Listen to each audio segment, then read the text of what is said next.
Beri pembelajaran pada kita tentang puncak kesadaran hidup. Rasul bersabda, al-hajju arafah. Haji itu arafah. Maka arafah adalah tempat mengenal diri, mengingat dosa, mengingat umur yang semakin pendek, mengingat orang tua yang begitu besar jasanya, mengingat amanah keluarga, mengingat bahwa hidup ini hanya sementara. Banyak yang meneteskan air mata bahkan bercucuran di Arafah saat mengingat orang tua. Dulu mungkin belum bisa berbuat baik maksimum pada orang tua, tapi orang tua sudah dipanggil lebih dahulu. Kalau mau berbuat baik pada orang tua, maka jangan ditunda-tunda, karena penyesalan selalu berada di akhir. Sering kadang-kala diundang oleh orang tua melalui telepon, WA, banyak alasannya. Baru sibuk ini Pak, baru sibuk ini Pak. Nah, nanti pada saatnya dia akan menyesal Bapak dan Ibu, ya. Makanya saya ini selalu di mana-mana saya ngomong, anak saya beri contoh Bapak Ibu. Saya dulu ketika dipanggil ibu saya, bapak saya, itu tanpa hitungan jeda. Rapat saja saya minta izin pulang Bapak dan Ibu. Walaupun hanya 1 jam, kemudian saya balik lagi. Ya, kenapa? Ya saya nggak mau kehilangan momentum kebahagiaan bapak sama ibu saya itu, bapak dan ibu ya. Dan itu ternyata luar biasa dampaknya. Saya merasakan, saya menjadi seperti sekarang itu mungkin salah satunya karena itu, bapak dan ibu sekalian. Nah maka di Arafah, bapak dan ibu, orang yang paling kuat bukan orang yang paling kaya, tetapi yang paling banyak menangis karena takut kepada Allah. Orang kalau sudah nggak bisa menangis karena ingat dosa, itu berarti ada sesuatu yang salah dalam dirinya. Karena normalnya orang itu harus bisa ketawa dan harus bisa menangis. Nah kalau dia diingatkan dengan dosa-dosanya kepada Allah nggak menangis, hati terbuat dari apa? Tuh Bapak dan Ibu sekalian. Nah maka ingatlah kembali dari mana asal kita. Ya, asal saya dari Klaten Bapak dan Ibu ya. Namanya coklat, cowok Klaten. Sesungguhnya manusia dibuat dari barang yang hina, Bapak dan Ibu. Nabi Adam masih terhormat, dibuat dari tanah. Menurut penjelasan para ulama, Nabi Adam dibuat dari tanah, diambil dari berbagai tempat, Bapak dan Ibu. Ya, ada 7 tempat diambil, disusun dalam bentuk tubuh manusia, tingginya 30 meter. Ditiup ruh, jadilah Nabi Adam. Itu Nabi Adam masih terhormat, terbuat dari tanah. Sekarang per meter di sini berapa Pak Sakir? Masih terhormat Bapak itu. Terbuat dari tanah masih terhormat. Ibu Hawa terbuat dari tulang rusuk. Tulang rusuk Nabi Adam sebelah kiri paling atas, itu tulang rusuk yang paling besar, paling kuat, tapi sekaligus paling bengkok. Nah, itulah Ibu Hawa, simbolik seorang wanita. Bapak dan Ibu sekalian, fungsi tulang rusuk melindungi jantung. Jantung itu simbolik laki-laki.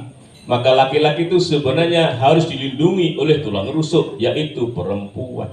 Maka laki-laki selamat atau tidak tergantung perempuannya.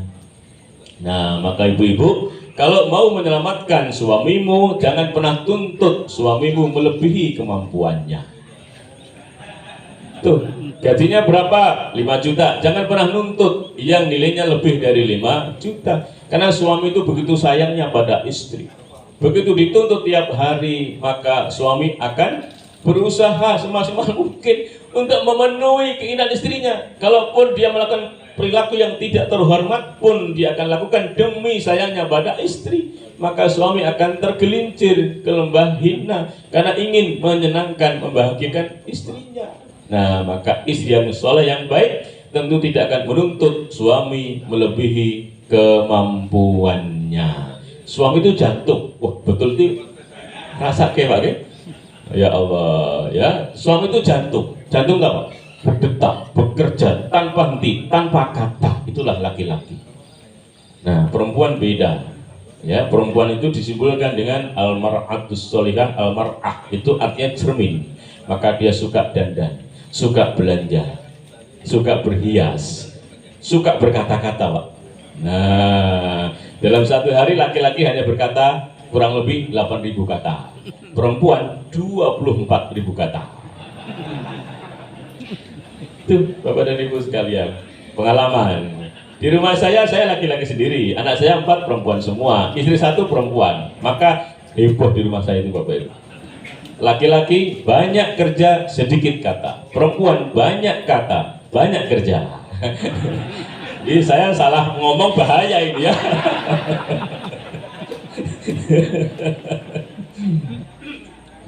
Nah itu ya Bapak dan Ibu sekalian. Ya itulah wukuf. Ya wukuf itu menggambarkan, memberi pembelajaran pada kita puncak kesadaran hidup. Dan di titik itulah Bapak Ibu dimulainya perkembangbiakan manusia. Dari Nabi Adam dan Ibu Hawa ditemukan kan di titik itu. Titik yang tepat namanya Jabal Rahmah. Berkembang biak menjadi laki-laki perempuan yang sangat banyak, berbangsa-bangsa, bersuku-suku. Dari titik itu Bapak dan Ibu. Nah, dan Nabi Adam, Ibu Hawa sekaligus memberi pembelajaran kepada kita. Beliau berdua ini beratus-ratus tahun taubatnya Bapak Ibu berdoa, Rabbana zalamna anfusana wa illam taghfir lana wa tarhamna lanakunanna minal khasirin. Itulah Nabi Adam dan Ibu Hawa yang pernah dihukumi sesat oleh Allah, tetapi dia mengambil jalan taubat. Maka ketika diusir dari surga, Allah memberi bekal doa yang tadi kita baca. Beda dengan iblis. Iblis pernah dihukumi sesat oleh Allah karena tidak mau mengikuti perintah Allah untuk memberikan sujud penghormatan kepada Nabi Adam. Tapi iblis tidak mengambil jalan taubat, tapi iblis mengambil jalan sesat, malah minta izin pada Allah, ya Allah, oke, nggak popo dihukumi sesat, izinkan saya menggoda anak turun Nabi Adam, ikut saya sama-sama sesat, dan nanti saya sadar sepenuhnya di neraka. Wah itu kan hebat Bapak Ibu ya. Nah maka di dunia ini Bapak Ibu akan ada 2 golongan itu. Orang pernah sesat, ambil jalan Nabi Adam, taubat. Ada orang sesat nggak mau tobat, terus dalam kesesatannya sampai akhir hidupnya. Bapak dan Ibu sekalian, contohnya banyak. Zaman dulu aja, nggak usah zaman sekarang ya. Zaman dulu namanya Abu Lahab, Abu Jahal. Bapak dan Ibu itu tetap dalam kesesatannya sampai akhir hidupnya. Tapi ada yang dihukumi sesat kemudian taubat menjadi orang baik, namanya Abu Sufyan, Khalid bin Walid, Umar bin Khattab, dan banyak sahabat-sahabat Nabi. Nah ini pilihan hidup kita Bapak dan Ibu sekalian. Terakhir, nah lempar jumroh. Semua orang haji pulang ingin mabrur. Mabrur itu dari kata albir yang berarti baik, tapi baiknya setelah yang buruk hilang. Contoh Bapak Ibu, ini kopi diisi air sama kopi berwarna coklat kehitaman ya, supaya gelas ini tidak lagi terlihat coklatnya, supaya terlihat beningnya, bagaimana caranya? Oh diminum, bismillahirrahmanirrahim.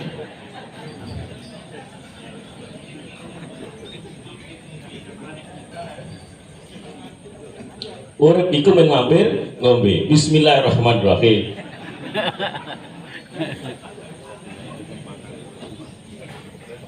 Nah, ya saya sebenarnya masih kuat menghabiskan Bapak Ibu, tapi kan nggak sopan.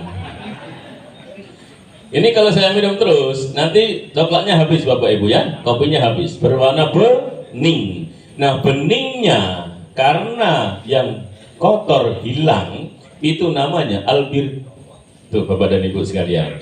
Nah sifat albir tadi melekat pada diri orang, orang itu disebut mabrur, ketempatan sifat albir.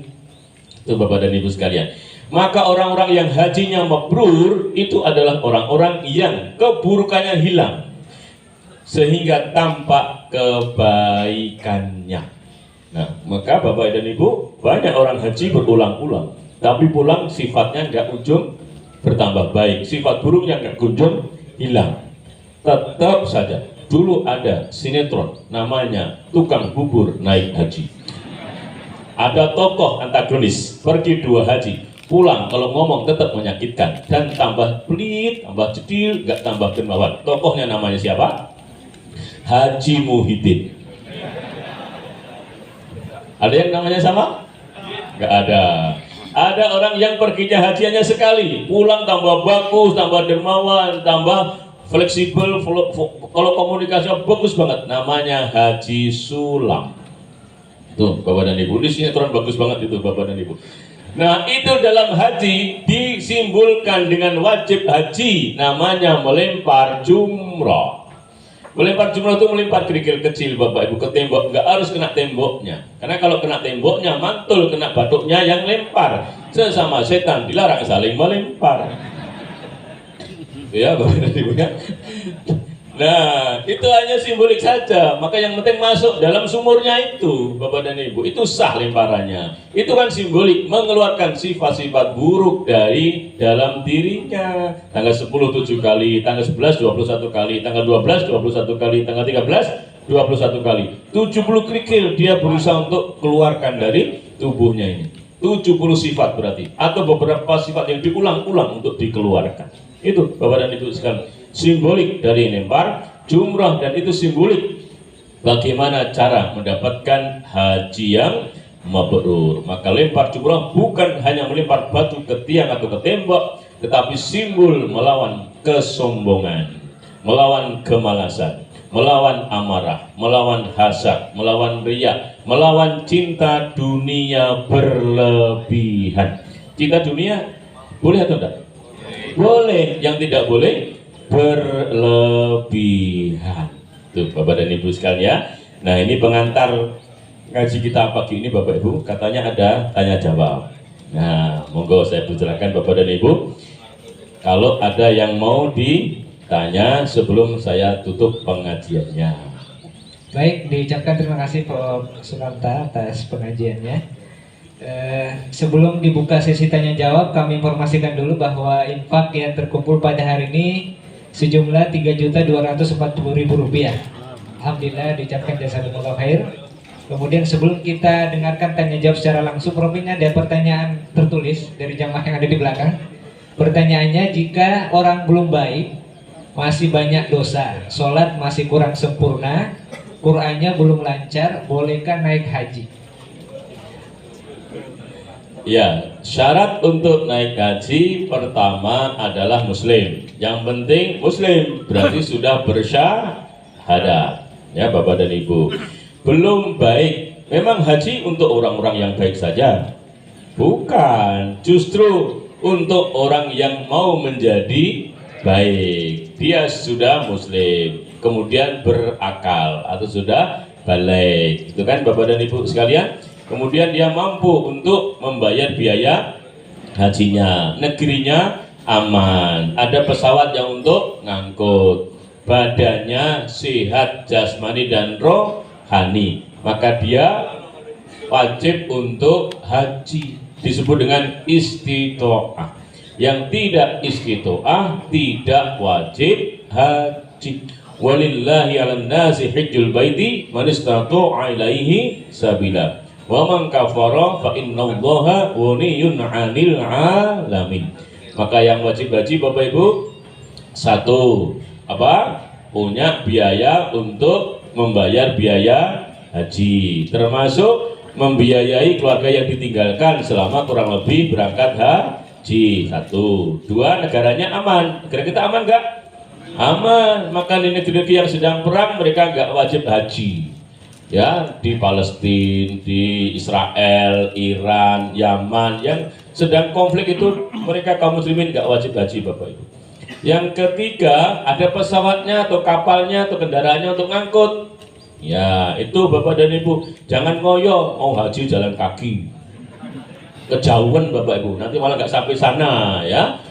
Nah, kemudian yang keempat, badannya sehat jasmani rohani. Maka sekarang ini Bapak Ibu, walaupun sudah dapat porsi, karena sudah daftar 25 juta, belum tentu boleh melunasi. Sekarang tes dulu ke rumah sakit, namanya general check up. Nanti oleh tim baru dinyatakan istitoah, baru boleh melunasi. Nah di situ tidak ada syarat harus sudah jadi orang soleh, nggak ada. Ya. Nah itu Bapak dan Ibu sekalian. Harus sudah tertib dalam puasa, tidak ada. Harus sudah bayar zakat mal, tidak ada Bapak dan Ibu. Dan ada seorang tokoh di Jawa Tengah itu Bapak Ibu, terkenal sekali kalau saya sebut namanya, pergi haji belum sholat, belum zakat. Nah, karena sekelilingnya ini orang-orang baik Bapak Ibu, dia disyahadatkan. Nah, tapi sebelumnya memang muslim Bapak Ibu ya, sebelumnya udah muslim tapi dulu muslimnya ketika menikah aja gitu ya. Nah, syahadatnya ulang, kemudian daftar, waktu itu belum antri Bapak dan Ibu, berangkat haji, belajar sholatnya di Masjidil Haram. Tuh Bapak dan Ibu sekalian ya.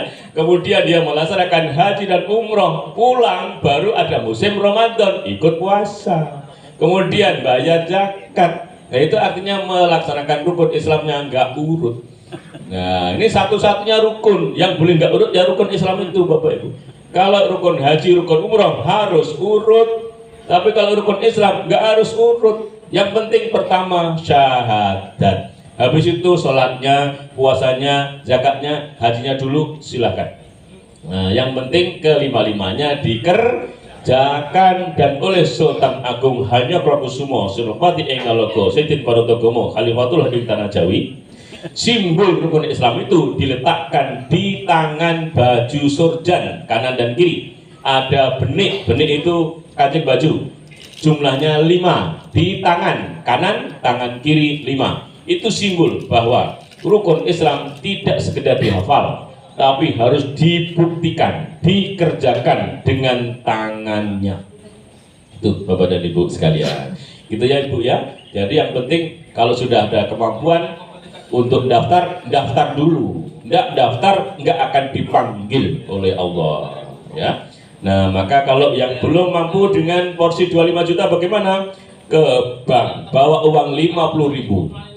Ya. Bilang ke petugas bank, saya mau buka tabungan khusus untuk haji / umroh. Bukunya bawa pulang. Setiap sepertiga malam bukunya dibawa. Sambil sholat tahajud, kemudian berdoa pada Allah, ya Allah beri rezeki kepada kami untuk bisa mengisi buku tabungan ini ya Allah. Itu Bapak dan Ibu. Nanti insya Allah Allah itu akan memudahkan jalannya. Karena janji Allah itu tidak pernah meleset Bapak Ibu. Orang yang berjuang semaksimal mungkin untuk membangunkan rumah bagi keluarganya, rezekinya akan dipercepat. Orang yang berniat untuk umroh dan haji, rezekinya akan dipercepat Bapak dan Ibu. Termasuk laki-laki yang belum punya kemampuan finansial, ingin segera menikah, nah dipercepat rezekinya. Tapi kalau nggak punya niat, ya enggak Bapak dan Ibu ya. Nah itu Ibu jawabannya. Silakan yang lain. Ya baik, silakan dari Ibu atau Bapak. Ibu Reswatan, monggo silakan.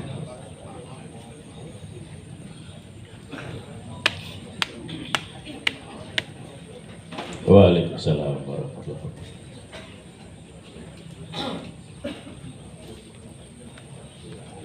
Ya, langsung aja Pak.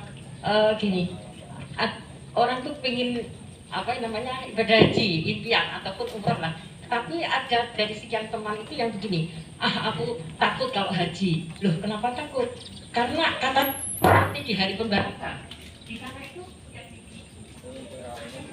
apa dibalas oleh Allah langsung. Loh jangan begitu, karena ini kan besok tuh di akhirat semua. Kalau di haji malah kita minta ampun, kita pasrah pada Allah. Tapi itulah merasa apakah benar ada anggapan orang kok haji itu nanti hari pembalasan.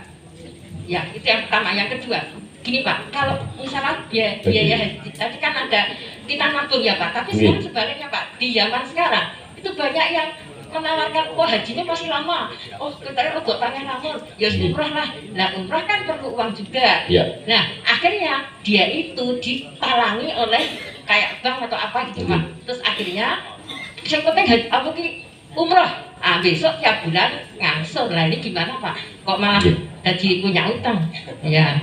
Itu terima kasih. Assalamualaikum warahmatullahi wabarakatuh. Baik, yang pertama tadi pertanyaan saya ulang ya supaya yang belakang juga dengar. Apakah benar haji itu seperti momentum untuk membalas berbagai kemaksiatan-kejahatan yang pernah dilakukan di tanah air? Jawabnya tidak benar ya. Ya, memang Allah itu nanti Bapak dan Ibu sekalian akan menampakkan sebagian saja hanya untuk pembelajaran bahwa di tanah suci tidak boleh berbohong. Di tanah suci harus jujur. Di tanah suci tidak boleh sombong. Itu nanti ditampakkan hanya untuk pembelajaran, bukan untuk membalas kejahatan orang selama di tanah air. Kok kejam banget Gusti Allah iku. Itu ya Bapak dan Ibu ya. Nah, maka benar Bapak dan Ibu, memang di tanah suci itu ada proses pembelajaran yang luar biasa. Intinya semua jemaah haji nanti didorong untuk menjadi orang baik. Maka di sana harus jujur, di sana nggak boleh sombong. Itu Bapak dan Ibu sekalian. Nanti Allah akan beri pembelajaran orang-orang yang sombong. Ya, misalnya ngeremehin, oh hotelku mengkono kuyok santai we, aku tinggalin, aku tekan rumah kok. Nah itu sombong Bapak Ibu. Maka oleh Allah diputer-puter nanti. Nah, nggak sampai-sampai dalam rumahnya. Itu bukan berarti pembalasan.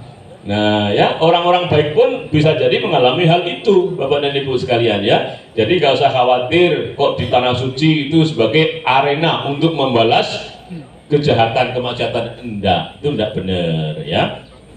Nah memang ada yang kemudian bingung nggak bisa pulang ke hotel ya dan sebagainya. Itu memang umum saja jamak, tidak hanya pergi ke tanah suci, pergi ke luar negeri pertama kali mesti bingung Bapak dan Ibu sekalian. Itu namanya orientasi ya, jadi nggak masalah. Maka nanti ada beberapa panduan supaya tidak bingung ya, kemudian tidak mengalami sesat ketika berada di tanah suci. Tuh Bapak dan Ibu ya. Nah itu jawaban yang pertama. Jadi tidak benar bahwa di tanah suci itu arena untuk membalas berbagai kejahatannya di tanah air.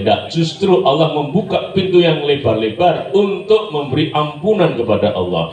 Tanggal 9 namanya wukuf, Allah itu turun dari singgasananya ke langit dunia dan membangga-banggakan seluruh jamaah haji yang hadir di Arafah itu. Wahai para penduduk langit, ketahuilah seluruh hambaku datang dari berbagai penjuru dunia, pakaiannya lusuh berdebu, badannya lelah. Mereka minta dua hal kepadaku. Satu, minta ampunan. Ketahuilah semua dosanya akan kuampuni. Dua, mereka minta hajatnya di dunia. Ketahuilah bahwa hajatnya akan kukabulkan pada waktunya. Itu Bapak dan Ibu sekalian. Maka orang-orang yang haji harus yakin bahwa ketika sudah berada di Arafah, dia taubatan nasuha, yakin bahwa dosa-dosanya diampuni oleh Allah Subhanahu wa Ta'ala. Dua, tentang antrian yang panjang. Gak apa-apa Bapak dan Ibu, kalau punya kemampuan daftar aja, gak apa-apa. Bolehkah ditalangi oleh bank kemudian ngangsur? Selama mampu angsur gak apa-apa, boleh aja Bapak dan Ibu sekalian ya. Ya iki arep haji kok malah dia utang, ya ora apa-apa, yang penting mampu angsur. Nah gitu Bapak dan Ibu sekalian ya. Antrian yang panjang bagaimana? Kebijakan pemerintah tentu akan berubah, nggak akan tetap. Segala sesuatu itu nggak akan tetap Bapak dan Ibu, pasti akan berubah. Yang sekarang ini antrian rata-ratanya harusnya 14 tahun, tapi ada yang antri baru 10 tahun atau 11 tahun udah berangkat, mendahului yang antrinya 14 tahun atau 13 tahun. Kenapa? Usianya sudah di atas 80. Maka kemudian dia prioritas. Itu loh Bapak dan Ibu sekalian. Nah terus pemerintah selalu berusaha semaksimal mungkin untuk memendekkan antrian Bapak dan Ibu. Berbagai inovasi nanti akan dilakukan. Nah maka tidak usah khawatir Bapak dan Ibu sekalian ya. Yang penting daftar aja. Itu sudah melepaskan diri dari kewajiban untuk niat berangkat haji. Minimum kalau nanti sebelum berangkat kok sudah dipanggil oleh Allah, di akhirat bisa jawab, ya Allah saya sudah daftar ya Allah.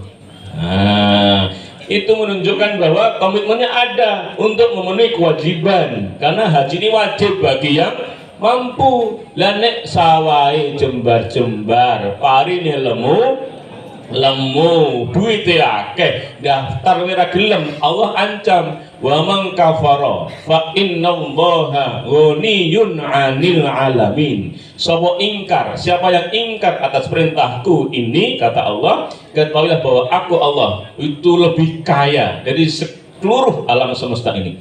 Itu artinya sindiran keras bahwa nek wong sugih, orang yang kaya nggak mau haji, monggo silakan, Gusti Allah ora paten. Nah kira-kira gitu. Pak Sakit nggak paham lagi ya. Oh paham, oke. Silahkan, nggak apa-apa. Tapi Allah itu nggak butuh kekayaanmu. Nah, kira-kira gitu Bapak dan Ibu ya. Nah maka saya selalu menyarankan, banyak yang tanya kepada saya seperti ini. Saya selalu menyarankan, kalau punya uang 25 juta, daftar dulu Pak. Nanti masalah berangkat kapan itu urusan Allah, bukan urusan Bapak gitu. Yang kedua, kalau sanggup ada biaya lagi umroh, silahkan. Umroh itu tidak menggugurkan hajinya, tapi mencari pengalaman untuk orientasi di tanah suci. Dan umroh yang pertama hukumnya tetap wajib, Gitu Bapak dan Ibu sekalian. Walaupun nanti untuk haji dia akan mengulang umroh lagi. Karena haji tamattu itu satu rangkaian antara umroh dengan haji. Tapi umroh yang pertamanya ini juga menggugurkan kewajibannya untuk umroh. Karena perintahnya wa atimul hajja wal umrata lillah. Sempurnakan haji dan umrohmu hanya karena Allah Subhanahu wa Ta'ala. Ngaten nggih Bu nggih, enggak apa-apa. Nanti kalau kurang jelas ikut saya, nanti haji ikut saya Bu ya. Nah, insya Allah saya tahun ini berangkat Bapak Ibu mendampingi jamaah haji Aisyah. Saya jadi ketua kafilah haji Aisyah DIY dengan jumlah jamaah 1672. Saya berangkat dari Sleman, kloter 3, mendampingi satu kloter full isinya haji Aisyah 354 plus 6 petugas. Bapak dan Ibu sekalian, tuh ya untuk tahun ini, nggak usah khawatir ya Ibu-Ibu ya. Oke, ada lagi cukup? Nah cukup saya tutup bahwa kata Nabi al-hajjul mabrur laisa lahu jazaa illal jannah. Haji mabrur tidak ada balasan lain baginya selain surga. Maka tanda haji mabrur bukan banyaknya oleh-oleh, bukan pecinya, bukan sajadahnya, bukan kurmanya atau air zam-zamnya, tetapi perubahan akhlak setelah pulang. Mentok tak kandani mengrupamu hangi sini mbak ya aja ngetok ana kandang wae enak-enak ngorok ora nyambut gawe mentok mung lakumu mikal gawe guyu. 3 nasihat dalam tembang tadi. Mentok tak kandani mung rupamu angisin di sini. Jadilah orang yang punya adab, punya etika, sopan santun, punya akhlak. Jangan jadi orang yang bikin malu. 1, 2, mbok yo aja metok ono kandang wae enak-enak ngorok ora nyambut gawe. Jadi orang muslim itu jangan jadi pemalas. Jadilah orang yang bekerja keras, punya etos kerja. Orang yang gelundang-gelundung kaya semongko. Nah, 3, mentok mung lakumu megal-megal gawe guyu. Jadi orang itu jadilah orang yang bisa membuat orang lain ketawa, membuat orang lain senang. Jangan orang yang bikin orang lain susah. Itu maksudnya. Maka kita senang tetangga kita, sahabat kita senang, kita ikut sedih ketika tetangga kita sedih. Jangan dibalik. Senang ketika tetangganya sedih, sedih ketika tetangganya senang. Lihatlah tembang ini, megal gawe guyu. Jadi orang yang menyenangkan orang lain. Terima kasih Bapak dan Ibu. Pakai doa ini. Mari kita akhiri dengan doa. Kita awali dengan istighfar. Astaghfirullahaladzim alladzi la ilaha illa huwal hayyul qayyum wa atubu ilaih. A'udzubillahi minasyaitonir rajim. Bismillahirrahmanirrahim. Alhamdulillahi rabbil alamin. Wassalatu wassalamu ala asrafil anbiya'i wal mursalin wa ala alihi wassahbihi ajma'in wardu 'anna ma'hum birahmatika ya arhamar rahimin. Allahumma ighfir lil muslimina wal muslimat wal mu'minina wal mu'minat al ahya'i minhum wal amwat innaka sami'un qaribun mujibud da'wat ya qadiyal hajat. Rabbana zalamna anfusana wa illam taghfir lana wa tarhamna lanakunanna minal khasirin. Rabbana la tuzigh qulubana ba'da idh hadaitana wa hab lana min ladunka rahmah innaka antal wahhab. Allahumma yassir lahum hajjan mabrura wa sa'yan mashkura wa dhanban maghfura wa amalan sholihan maqbula wa tijaratan lan tabur wa rizqan wasi'ah wa 'audan hamidan ila alihim awtanihim. Ya Allah, mudahkanlah sahabat-sahabat kami yang akan berangkat haji, ya Allah, bisa jadi hadir di ruang ini, ya Allah. Peroleh haji yang mabrur, sa'i yang diterima, dosa yang diampuni, amal soleh yang kau terima, ya Allah. rezeki yang luas ya Allah, dan kepulangan yang mulia kepada keluarga serta negerinya. Bagi yang belum berangkat haji ya Allah, Rabbana inna nas'aluka ilman nafi'an wa rizqan thayyiban wa amalan mutaqabbalan. Beri kepada mereka ya Allah ilmu yang bermanfaat, rezeki yang baik dan halal ya Allah, amal yang kau terima ya Allah, dan beri kesempatan pula untuk menginjakkan kakinya di tanah suci-Mu ya Allah. Birahmatika ya arhamar rahimin. Rabbana atina min ladunka rahmah wa hayyi lana min amrina rasada. Rabbana hab lana min azwajina wa dzurriyyatina qurrata a'yun waj'alna lil muttaqina imama. Rabbana hab lana minas solihin rabbi ij'alna muqimas shalah wa min dzurriyyatina rabbana wa taqabbal du'a. Rabbana ighfir lana dzunubana wa liwalidayna wa lil mu'minina yawma yaqumul hisab. Rabbana atina fid dunya hasanah wa fil akhirati hasanah wa qina adzabannar. Subhana rabbika rabbil izzati amma yasifun. Salamun alal mursalin walhamdulillahi rabbil alamin. Ada kekurangannya saya mohon maaf Bapak Ibu, mudah-mudahan bermanfaat. Sampai ketemu lain kesempatan. Nasrul minallah wa fathun qarib wa basyiril mu'minin. Wassalamualaikum warahmatullahi wabarakatuh. Alhamdulillah luar biasa, Ustadz Profesor Dr. Insinyur Sukamta. Ya, beliau ini atasan saya, dulu wakil rektor bidang akademik. Pada saat melaksanakan ini sebenarnya Kopi Ngaji bentuk pengabdian di era pandemi. Beliau yang membimbing dan dia, ini dulu pengabdian masyarakat ya, iya Prof. Luar biasa. Beliau ahlinya jadi dosen teknik mesin di UMY, tapi kali ini dia mengurusi manusia, bukan mesin. Itu yang kebalikannya dengan saya gitu ya. Jadi beliau ini ngurus manusia juga sekarang ya. Kemudian beliau sekarang diamanai menjadi rektor Universitas Muhammadiyah Klaten.